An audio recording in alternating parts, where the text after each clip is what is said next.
The history and journey of the electrical socket reflect significant advancements in electrical energy technology, providing a safe and convenient way to use electricity in homes and industries. The evolution of the socket began with the widespread use of electricity and went through several stages to reach its current form. Beginnings.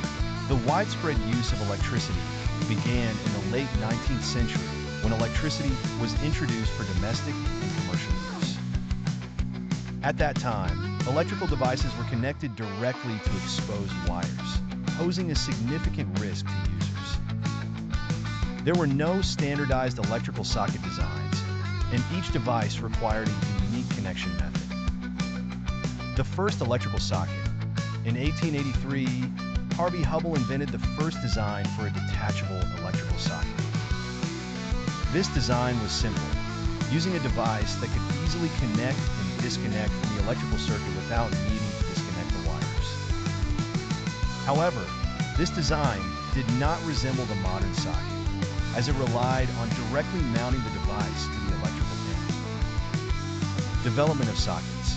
In the first 2 decades of the 20th century, electrical sockets began to evolve more rapidly. In 1904, Harvey Hubbell patented an electrical socket with a detachable plug, which could be considered the first version of the modern electrical socket.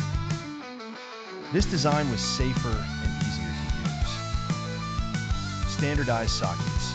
With the increasing use of electrical appliances, the need to standardize socket and plug designs arose. Various types of sockets and plugs emerged in different countries, but international standards were soon developed to unify these types.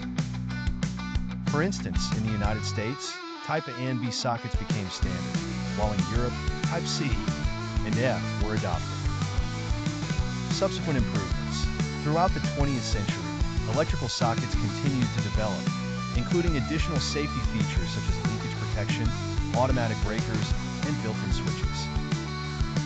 Some countries introduced socket designs with earth pins to enhance safety and reduce the risk of electric shock.